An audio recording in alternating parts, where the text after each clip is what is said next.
akumulator, ada B sama C gitu. Kemudian SAP2 dapat melakukan operasi logika. Nah, itu benar karena kalau di SAP1 di sini cuman bisa adder sama subtraktor. Adder itu dia penambahan, kalau subtraktor pengurangan. Nah, tapi kalau di SAP2 dia itu ada ALU. ALU itu kepanjangannya bentar. Kalau pokoknya ada logiknya. Bentar, aku cek dulu. Aku lupa kepanjangannya. Oh iya, arithmetic logic unit. Arithmetic logic unit. Makanya di sini dia lebih banyak nih. Kalau di sini cuma nambah dan kurang. Kalau di sini kita bisa nambah, ngurangin, terus ada atau,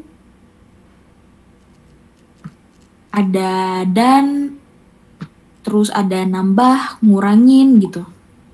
Terus kalau di sini juga bisa negatif gitu, karena ada flagnya. Nah, terus di SAP2 itu memiliki modul adder. Itu salah ya, karena yang memiliki modul adder itu adalah SAP1. Kemudian di sini SAP1 memiliki modul ALU, bukan dong, karena kan ALU punyanya SAP2. Itu yang membedakan antara arsitektur dari SAP1 dan SAP2. Nah, kalau ini SAP3. Berikut yang tidak termasuk register pada SAP3, ini registernya A, B, C, D. Nah, register yang nggak ada itu M. Karena kalau HAL ada ya, HAL. Oke, lanjut. Nah, tadi itu terkait arsitektur. Nah, lanjut ke instruksi. Instruksi itu ini contohnya. Ini ya, ini kalau misalnya contoh penerapannya nih, ada LDA, sub, add, sub gitu. Itu instruksi namanya. Nah, kalau di sini arti dari instruksi add address adalah menambahkan isi A dengan isi yang ada di alamat address yang disimpan di A.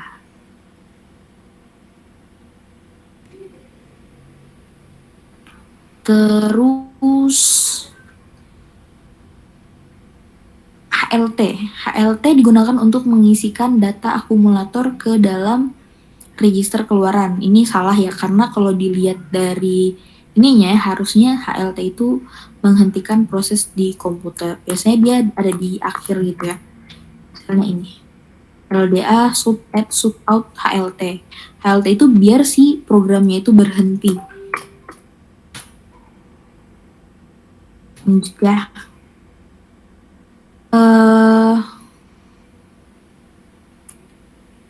nah, kalau ini berikut yang tidak termasuk instruksi beracuan memori. Ini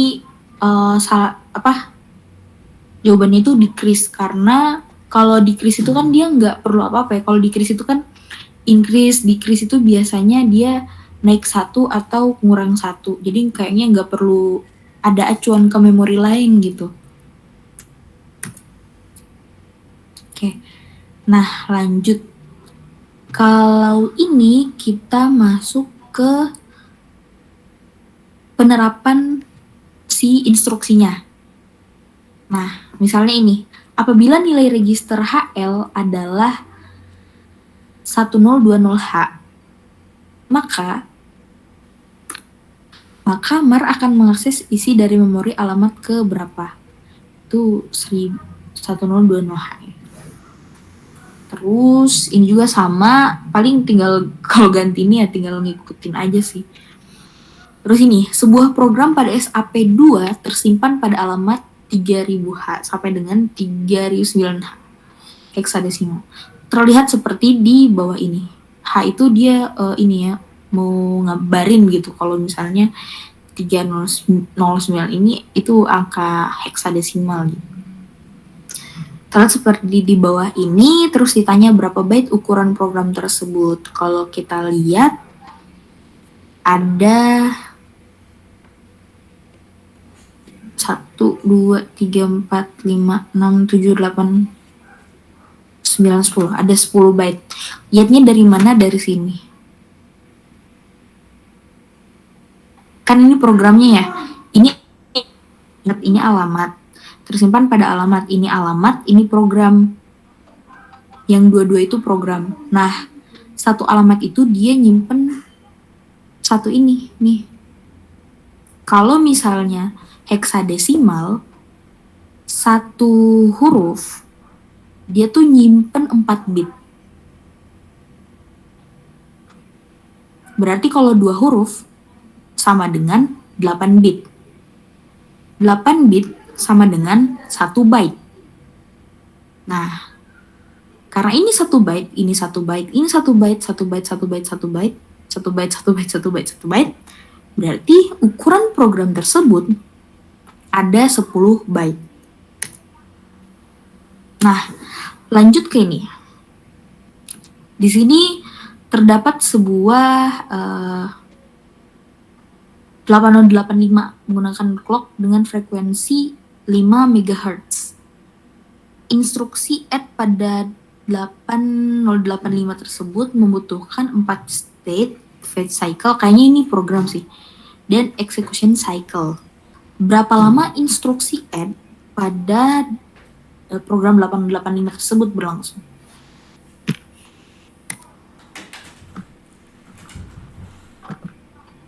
Nah, kalau ini kita soal bagian perhitungan ya.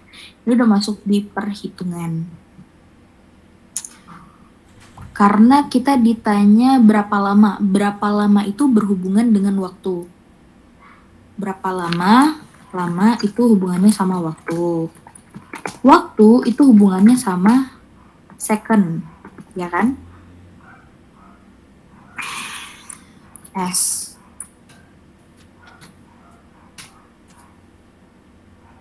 Nah, tapi di sini kita nggak ada nih.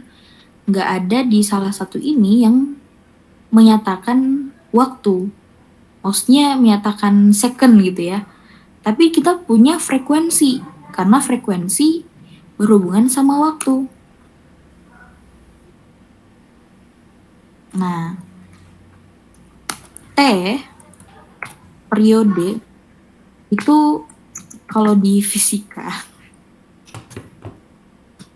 atau secara umumnya sama dengan 1/F. 1 per frekuensi. Jadi periode di sini bakal kita dapetin, si S-nya ini kita bakal dapetin dari si periode ini. 1/5 MHz.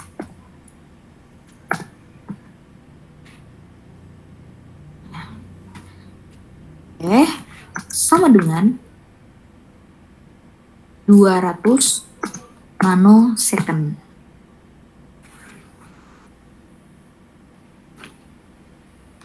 Nanosecond. Mau tahu dapatnya dari mana ya? Sepertinya kalau mau tahu ya silakan dibuka tangga ini ya, tangga apa namanya? Ya biasanya tangga ukuran ya. Kita biasanya bilangnya tangga ukuran. Kalau tangga ukuran ada yang meter, mili, terus nano, terus ada kilo, ada mega, ada giga, itu kan ada ukuran ada tangganya kan ya. Nah, secara umumnya kalau misalnya 1/5 MHz itu pasti sama dengan 200 nanosecond. Nah, kita dapat nih ya untuk periodenya.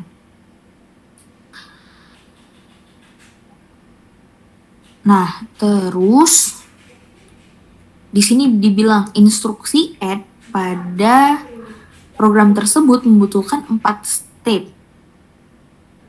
Nah, 4 state berarti satu state kan 200 nanosecond. Nah, karena ada 4 state berarti dikali 4. Jadi lama instruksi 4. Oh ya, ini instruksi ya. Maaf, 4 state kali 200 ns sama dengan 800 ns.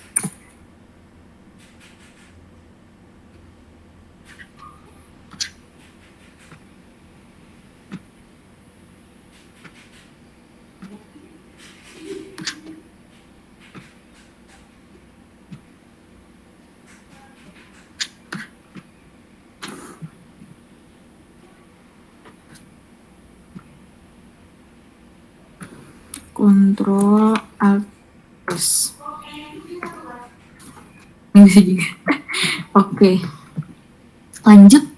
Di sini ada sebuah komputer dengan arsitektur SAT1 mempunyai clock rate 1 kHz. Jika eksekusi program pada komputer tersebut membutuhkan waktu 24 milisecond, berapa baris instruksi program tersebut? Nah, kalau ini kebalikannya berarti. Jadi kayaknya kita dapat ini nih, dapat ininya duluan, lama instruksinya. Programnya sih lebih ke program. Satu program itu sekitar 24 milisecond.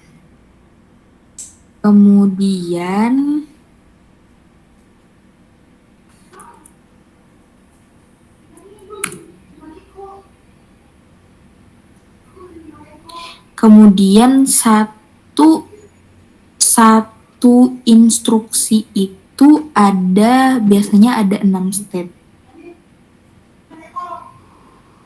Sebelumnya kita cari dulu nih ya, satu instruksi itu memerlukan berapa waktunya gitu. PS itu sama dengan 1/F. Sebentar.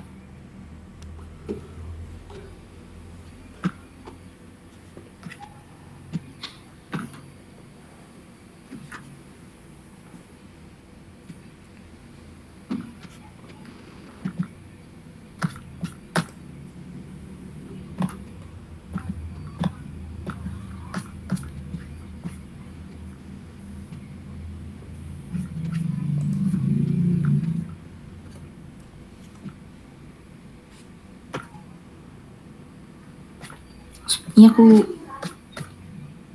sedikit keliru ya.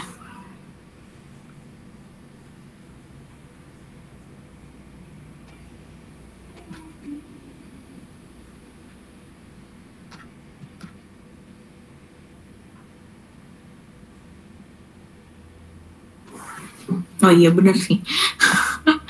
Oke. Seperti biasa, T itu sama dengan 1/F, berarti sama dengan 1/1 kilohertz. 1/1 kilohertz sama dengan 1 milisecond. Berarti ini maksudnya adalah satu instruksi itu sebanyak 1 milisecond. 1 clock rate sama dengan 1 milisecond. Nah, jadi ada berapa instruksi? Karena ada 24 milisecond. Kita bagi 6 sama dengan 4 instruksi. Gitu, teman-teman. 6 milisecond. Oke. Kebayang nggak sih? Mungkin kalau aku liatin ini, teman-teman bakal kebayang kan. Sebentar.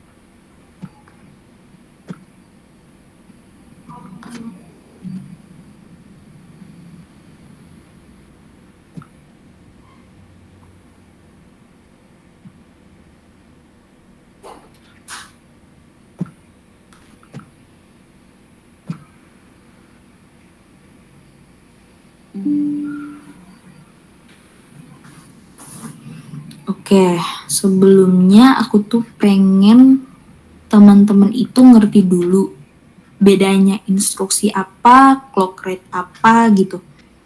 Nah, kalau instruksi ini kayak gini nih, LDA, terus ada add, ada sub, out, HLT. Nah, LDA ini dia satu instruksi, add satu instruksi, sub satu instruksi, out satu instruksi, HLT satu instruksi. Kalau teman-teman lihat di sini, ini misalnya ya, yang ini misalnya, ini tuh ada 1, 2, 3, 4, 5 instruksi. Ada LDA 1, 2 sub, ada 1 add, sama 1 out, dan HLT. Berarti ada 6 instruksi. Nah, masing-masing instruksi itu ada 6 clock rate. Clock rate-nya itu ketahuan dari mana? Karena gini, kalau misalnya di instruksi SAP1 nih, ya, misalnya ya, misalnya proses LDA nih, LDA. Jadi gini, jadi si data ini, si byte ini, dia kan bergerak dari PC ke MAR. Itu apa namanya? Itu satu clock rate. Satu clock rate. Jadi satu clock rate. Nah, terus habis itu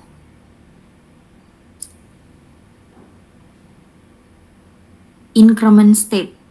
Habis itu terjadi increment state. Di situ satu clock rate. Nah, lalu di sini ada memory state. Itu satu clock rate. Nah, semuanya tuh kayak gitu. Cuman yang membedakan mereka itu ada di tahap keempat, kelima, dan keenam. Kalau LDA, dia itu seperti ini.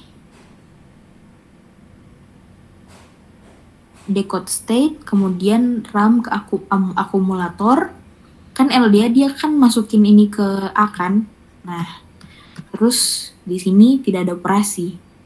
Nah, kalau misalnya di add 4, 5, 6-nya itu ada decode state, kemudian masukin si byte-nya itu ke B, kemudian si state ke-6-nya mereka melakukan add atau sub. Jadi, intinya adalah satu instruksi terdapat 6 step. Satu instruksi itu ada 6 step. Nah, masing-masing step itu ada waktunya gitu. Ini waktunya. Ini namanya clock rate. Jadi ke-6 habis itu mulai lagi 1 2 3 4 5 6 1 2 3 4 5 6 gitu. Nah, kalau di sini dibilang apa? Sebuah komputer dengan arsitektur SAP1 mempunyai clock rate 1 kHz. Berarti satu step untuk ini. Jadi dia cuman T1, cuman 1 T1 atau 1 T2. Belum 6-6-nya, tapi masih salah satu nih. Itu sama dengan 1 kHz. Oke. Nah, berarti berapa milisecond tuh satu step itu? Nah, kita cari. Ternyata dapatnya 1 milisecond. Nah, kemudian jika eksekusi program pada komputer tersebut membutuhkan waktu 24 milisecond. Nah, ceritanya program nih. Kalau program itu dia kayak ini. Ini semua disebut program. Kalau instruksi itu yang tadi, yang LDA 1, LDA, sub, add, sub, out. Nah, kalau program itu udah semuanya ini ketika dia berjalan. Nah, makanya di sini ditanya berapa baris instruksi program tersebut. Karena tadi kita tahu kalau misalnya satu clock rate itu 1 milisecond, dan ada 24 milisecond, berarti ada sekitar 24 clock rate. Ya kan? Berarti ini sama dengan ada 24 clock rate.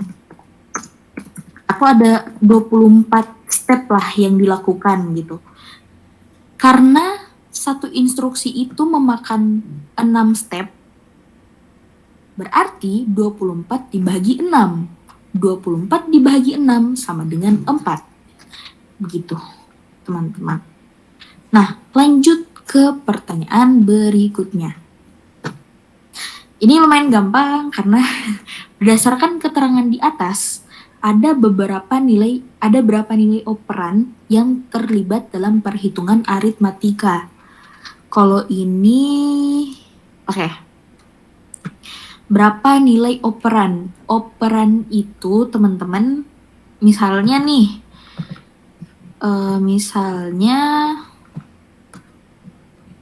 analoginya seperti penjumlahan atau pengurangan gitu ya.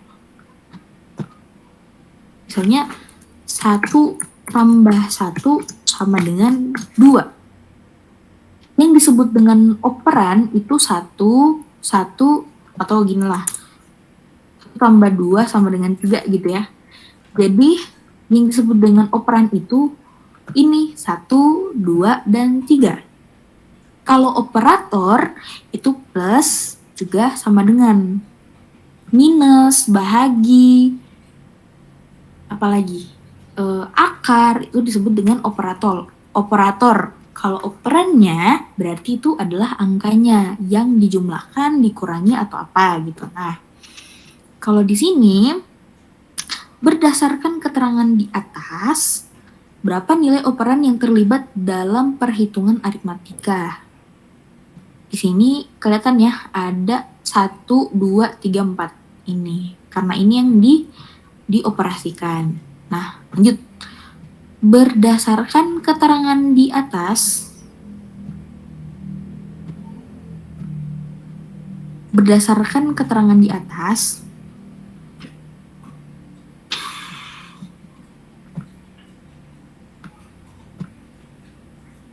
instruksi jenis apa, jenis operator dan nilai operan yang dieksekusi di akhir perhitungan aritmatika.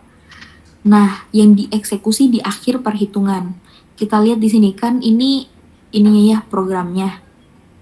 Programnya itu yang kayak gini, yang ada instruksi-instruksinya. HLT itu kan akhir perhitungan, pokoknya programnya selesai dieksekusi. Out, ini berarti yang paling terakhir itu, perhitungan paling terakhir ini sub 9H. Jenis operatornya apa? Jenis operatornya sub, nilai operannya 9H. Gitu. Kemudian ini, berdasarkan keterangan perintah di atas, ada berapa jenis operator aritmatika yang terlibat? Ada berapa jenis? Kalau di sini kita lihat yang termasuk operator aritmatika itu cuma sub dan add. Karena kalau aritmatika, teman-teman harus ingat, aritmatika itu berarti penjumlahan dan pengurangan. Nah, makanya di sini yang berperan adalah sub dan add. Berarti ada 2 jenis operator aritmatika. Nah, lanjut nih. Di sini, instruksi apa yang dijalankan pada gambar di atas? Di sini TX, terus di sini ada TX plus 1. TX plus 1 berarti kejadian berikutnya, kejadian sebelumnya sama kejadian berikutnya. Kejadian sebelumnya A-nya itu 33H. Terus kalau di kejadian berikutnya A-nya jadi 22H. Berarti yang terjadi adalah pengurangan atau sub. Nah, lanjut. Kalau ini lebih ke teoritis. Jadi pengalamatan indirect tidak eksplisit dan tergantung dari nilai register itu HL. Berikut yang merupakan contoh instruksi untuk pengalamatan segera immediate addressing adalah MVI A byte. Jadi pengalamatan segera itu ini byte-nya, kemudian dimasukin ke A gitu.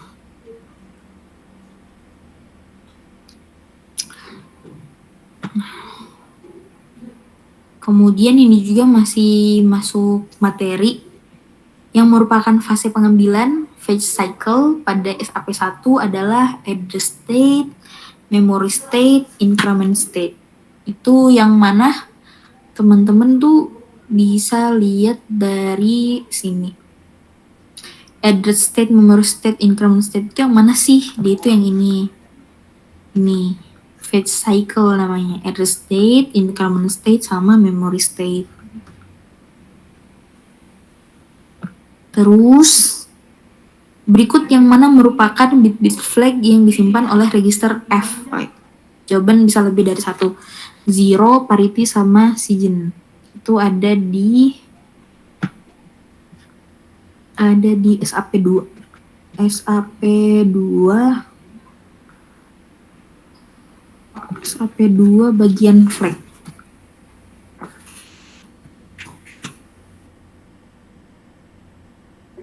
SIGINT 0.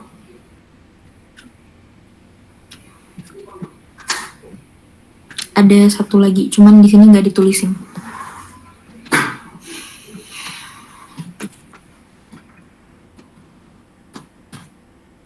Nah, yang ini. SIGINT 0 parity. Di flag di SAP3. Oke, lanjut. Sampai di sini untuk CLO2 apakah ada CLO3 ya? CLO3 ada pertanyaan nggak? Semua dari kuis sebenarnya ya.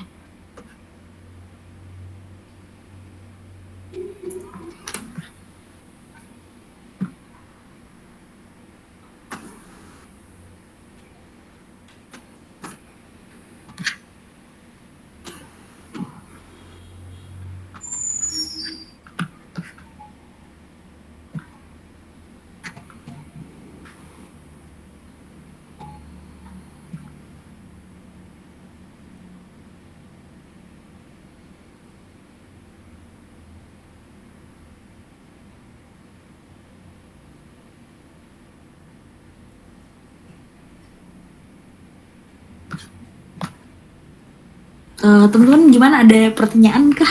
Atau silakan lewat kolom chat mungkin.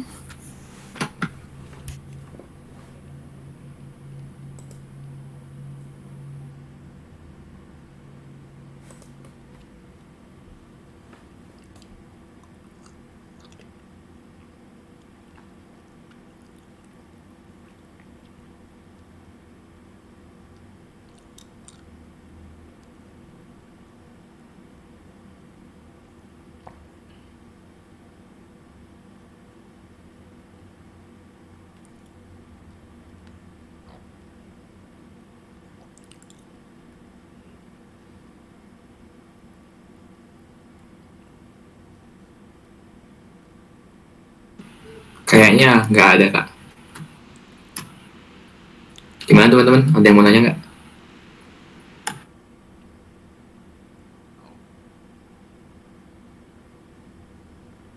Oke, kalau gitu aku minum dulu. Bentar ya.